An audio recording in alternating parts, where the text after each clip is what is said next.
Friends, మనం ఇప్పుడు ఐపీపీబీలో merchant onboarding process ఎట్లా చేయాలో చూద్దాము. దానికి మనం ఏం చేయాలంటే ఫస్ట్ మెర్చెంట్ సర్వీసెస్ అనే ఆప్షన్లోకి వెళ్ళాలి.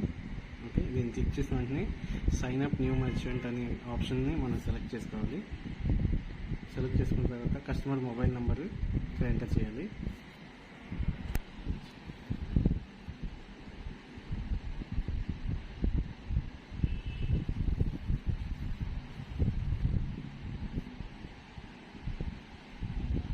ఫింగర్ ప్రింట్ కానీ ఓటీపీ ఆప్షన్ కూడా మనం తీసుకోవచ్చు. ఇక్కడ ఓటీపీ ఫ్రెండ్స్, మనం ఓటీపీ ఎంటర్ చేసిన తర్వాత ఈ స్క్రీన్ వస్తుంది. మనం ఇలా స్క్రోల్ డౌన్ చేసిన తర్వాత జిఎస్టీ అని ఉంటుంది, దాన్ని ఎంటర్ చేయాల్సిన అవసరం లేదు.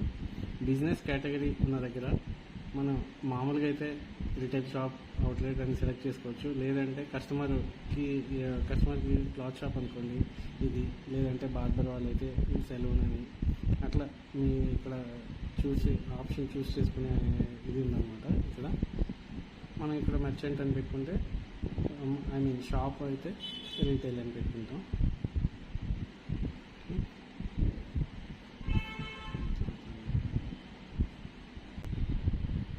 ఓకే, అదైపోయిన బిజినెస్ సబ్ కేటగిరీ అనే దాంట్లో మళ్ళీ ఇక్కడ కూడా ఆప్షన్స్ వస్తాయి మీకు.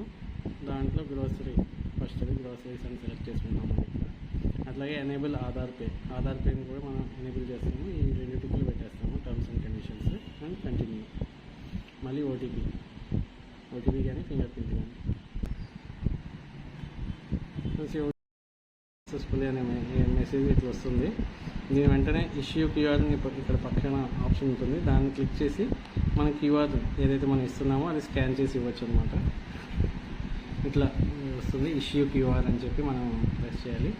ప్రెస్ చేసిన తర్వాత ఈ రెండు బాక్స్లు టిక్ పెట్టేసి స్కాన్ క్యూఆర్ ఆప్షన్లోకి వెళ్తాము. స్కాన్ క్యూఆర్ ఆప్షన్లోకి వెళ్ళి ఇట్లా క్యూఆర్ స్కాన్ చేయగానే స్కాన్ అవుతుంది. కంటిన్యూ చేయాలి. నెక్స్ట్ మళ్ళీ ఓటీపీ మనకి మర్చెంట్ ఈ విధంగా వస్తుంది. Please right merchant name as displayed on screen. ఇక్కడ చూపినట్టు మర్చెంట్ పేరు రాసిమని చెప్తుంది అనమాట.